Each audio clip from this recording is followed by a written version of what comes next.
The movie opens with the roaring thunder of helicopters and the sound of heavy gunfire. In the middle of a war-torn jungle, Barney Ross, the fearless leader of the Expendables, leads his elite team of mercenaries into a brutal rescue mission. Alongside him are Lee Christmas, the sharp-knife specialist, Gunnar Jensen, the muscle with a wild past, Hail Caesar, the heavy gun expert, and Toll Road, the demolition man. Their goal is clear: rescue a kidnapped Chinese billionaire and a captured soldier from a heavily guarded base. The action explodes instantly. Trucks flip, bullets rain, and the Expendables strike with precision.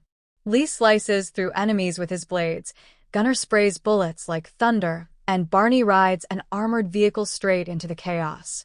They crash through gates, blow up tanks, and take down an entire army in minutes. As the dust settles, Barney's team finds their target and a surprise: Trench Mauser, another legendary mercenary who is also hired for the same job. After a few proud smirks and sarcastic comments, both groups escape the enemy base in a storm of explosions. The opening sequence sets the tone. This isn't just another mission. This is the Expendables at their peak, veterans who live and breathe war. Back at their headquarters, the team celebrates with jokes and beers. Gunnar, as usual, acts crazy, while Christmas teases him for missing shots. Barney, however, stays quiet. He knows their peace never lasts long. Soon after, the team gets a call from their old CIA contact, Mr. Church. He's furious with Barney for losing money on a past mission and demands a new favor: retrieve a secret item from a crashed plane in Albania. Church warns him, no mistakes this time. Reluctantly, Barney agrees and recruits a new member, Maggie Chan, a skilled tech expert and the only woman on the team. The others joke around, doubting her abilities, but Barney respects her courage. He knows she's special. As the team flies to the remote MO, the screen fades in with the sound of a helicopter flying across the gray mountains. Inside, the Expendables sit in silence. No jokes, no smiles. Only anger. They've lost one of their own, Billy the Kid, the youngest member, full of hope and life. Barney Ross looks down at Billy's letter, a note he had written for his girlfriend back home, promising this would be his last mission. That promise now lies broken. As the team lands, Maggie tries to comfort Barney, but he says coldly. They begin tracking the enemy, using Maggie's intel and Church's satellite feed. They discover that the stolen item from the plane was a computer blueprint leading to 5 tons of weapons-grade plutonium, hidden since the Cold War. If Vilain gets it, the world could burn. Barney's mission now has 2 goals. 1. Retrieve the plutonium. 2. Avenge Billy's death. The Expendables move through abandoned villages and deep forests of Albania. The locals fear the Sangs, Vilain's private army who kill without mercy. Along the way, the team finds signs of destruction: burnt houses, dead livestock, and terrified villagers. They reach a small town where Vilain's men are forcing prisoners to dig an old Soviet mine. Barney and his team prepare to attack. Lee Christmas sharpens his knives, Caesar loads his shotgun, and Gunnar grins, saying, "At dawn, the team strikes." Explosions echo through the valley as the Expendables rain bullets on the Sangs. Christmas jumps into hand-to-hand combat, slicing enemies with lightning-fast precision. Gunnar goes berserk, mowing down soldiers with his machine gun. Barney charges forward on a motorbike, launching grenades left and right. The fight is brutal and intense, pure chaos mixed with teamwork. By the end, the team rescues several villagers, but Vilain is nowhere to be found. He's already won ST inside the mines. Maggie decodes the enemy's computer and discovers Vilain's true plan. He's going to sell the plutonium on the black market, enough to be you. If you loved this thrilling journey through Hampton International, don't forget to like, share, and subscribe for more full-story breakdowns of your favorite series. Inside the mines, Maggie decodes the enemy's computer and discovers Vilain's true plan. He's going to sell the plutonium on the black market, enough to build dozens of nuclear bombs. She looks at Barney and says softly, "If we fail, millions will die." Barney nods grimly. "Then we don't fail." But the team is exhausted. Their fuel is low, their ammo is running out, and the mission is getting darker. As night falls, they camp near the woods. The fire crackles as silence fills the air. Gunnar, for once, looks serious. "We used to fight for money," he says. "Now we're fighting for ghosts." Lee replies, "That's what makes us different. We still care." Barney listens quietly. He knows this mission isn't about the past anymore. It's about redemption. Police car light, a new ally appears. Suddenly, gunfire breaks the calm. The Expendables grab their weapons, ready for a fight. But out of the shadows steps a familiar face, Booker, a legendary soldier, once known as the Lone Wolf. Played by Chuck Norris, Booker wipes out an entire squad of enemies single-handedly before calmly walking up to the team.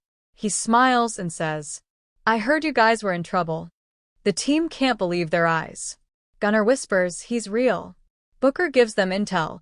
Vilain is moving the plutonium by train, heading toward a secret airport. He helps them locate the route and warns. Vilain doesn't care who he kills. Stop him, or it's the end of the line. With Booker's help, the Expendables prepare for their biggest fight yet. They refuel, rearm, and reload, ready to destroy everything standing between them and revenge. Barney looks at his team and says, the camera pans over their faces. Warriors united by loss, driven by vengeance. The hunt for Vilain is on. Inside the mines, Maggie decodes the enemy's computer and discovers Vilain's true plan. He's going to sell the plutonium on the black market, enough to build dozens of nuclear bombs.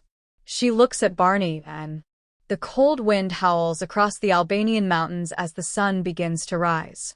The Expendables stand ready, armored, armed, and burning with rage. Barney looks at his team. Each of them knows what's coming. This isn't just another mission. This is war. Maggie gives the final coordinates. A massive freight train carrying stolen plutonium is heading through the valley. Inside are dozens of guards, trucks, and Vilain's key lieutenants. Barney grips his weapon. Let's stop that train. Bomb the ambush begins. The Expendables split into two groups. Barney and Lee take motorbikes and chase along the tracks, while Gunnar, Caesar, and Toll Road set up explosives ahead. The rumble of the train grows louder, a monster of steel racing through the mountains. At the perfect moment, Barney signals. Bomb butching symbol. The front section of the track explodes, throwing the train off balance. The enemy soldiers panic, shouting orders in confusion. Out of nowhere, Lee Christmas jumps onto the moving train, slicing through guards like a ghost in motion. Bullets fly, smoke fills the air, and explosions light up the valley. Gunnar and Caesar open fire from the ridges, providing cover while Barney boards the train's engine. Hand-to-hand combat erupts inside the narrow corridors, fists, knives, and gunfire blending into chaos. Crossed swords face-to-face with Vilain's men. As Barney reaches the control car, he encounters Vilain's right-hand man, Hector, a cold-blooded killer. They fight brutally, smashing through glass, throwing punches with raw power. Barney finally gains the upper hand, pins Hector down, and growls. This is for Billy. He pulls the trigger, one clean shot. Hector falls. Meanwhile, Lee helps Maggie detach the plutonium crates from the rest of the train before it fully derails. The explosion behind them sends a wave of fire through the valley, destroying the rest of the cargo. The Expendables regroup, exhausted but victorious. The crates are secure but Maggie. The team hides the plutonium and escapes through a nearby forest. As they move, Barney reads Billy's letter once more. It says, "You taught me that real strength isn't in how much we fight, it's in what we fight for." Barney folds the letter and keeps it close. He knows what must be done. The trap. Later that night, the team finds an old military airfield. It's quiet, too quiet. Suddenly, gunfire erupts from all sides. The Expendables are surrounded. Vilain's forces have found them. Grenades explode. Trucks crash. Bullets tear through metal. In the chaos, Caesar is hit in the shoulder, but he keeps firing.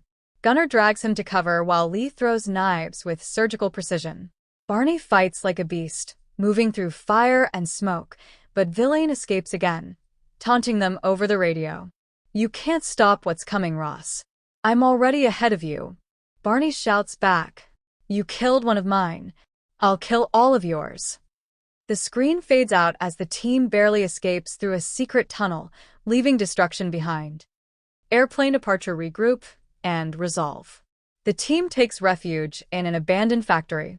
They treat Caesar's wounds and prepare for the final battle. Barney stares at a map, realizing where Vilain is heading, the hidden Soviet airbase, where he plans to fly the plutonium out of the country. Maggie says quietly, "If he gets on that plane, it's over." Barney nods. "Then we make sure he never leaves the ground." He loads his pistol, looks at his team, and says, "Tomorrow we finish this."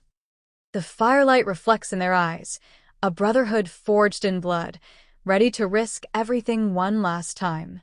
The team hides the plutonium and escapes through a nearby forest. As they move, Barney reads Billy's letter once more. It says, "You taught me that real strength isn't in how much we fight, it's in what we fight for." Barney folds the letter and keeps it close. He knows what must be done. The trap. El. The next morning dawns over the war-torn Albanian landscape. Dark clouds cover the sky as if nature itself knows.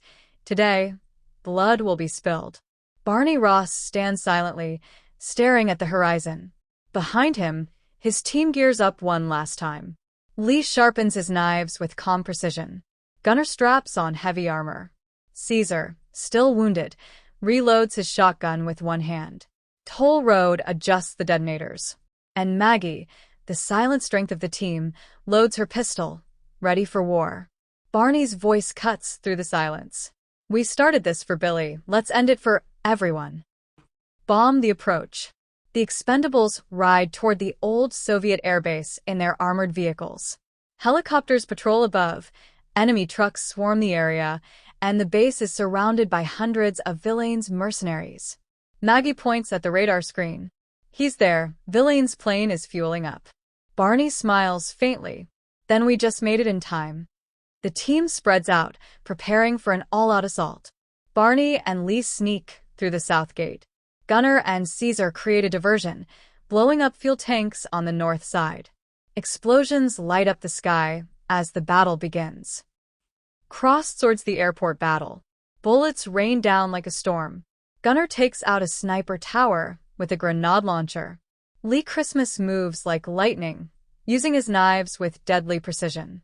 Maggie hacks into the base's main system, cutting off enemy communications. The Expendables fight as one, a perfect machine of chaos and skill. Suddenly, from the smoke, armored trucks roll in. Barney looks at Caesar and shouts, "Bring the rain." Caesar grins and opens fire with his AA-12 shotgun, tearing through enemy lines. The roar of explosions and gunfire echo across the valley. It's pure destruction. Collision, the legendary return. Just when the fight seems endless, a familiar voice comes over the radio. "Need a little help, Ross?"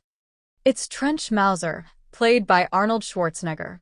The three heroes share a nod, then charge forward together, leading the final assault. Pistol the showdown with Vilain. Amid the chaos, Barney spots Vilain trying to escape in a truck loaded with plutonium crates. He chases him down, ramming the vehicle until both crash inside the hangar. The final face-off begins. No guns, no backup, just two warriors face to face. Vilain circles Barney, mocking him. "You're a dying breed, Ross. Old men playing war." Barney growls back. "Then let's play." The two clash in a brutal hand-to-hand fight. Fists, elbows, knees, pure rage. Vilain is strong and ruthless, but Barney fights with the power of revenge. Every punch is for Billy. Every blow is for his team. The fight moves through the hangar, smashing through crates, breaking metal walls. Finally, Barney gains the upper hand. He traps Vilain, pins him against a steel rod, and delivers the final line. "You killed a kid, now you die a man's death." Barney thrusts the knife into Vilain's chest, ending it once and for all. Helicopter the escape. Outside, the team finishes off the remaining soldiers. Trench and Church cover the skies, while the Expendables regroup. The base is burning. The plutonium is secured. Maggie smiles with relief.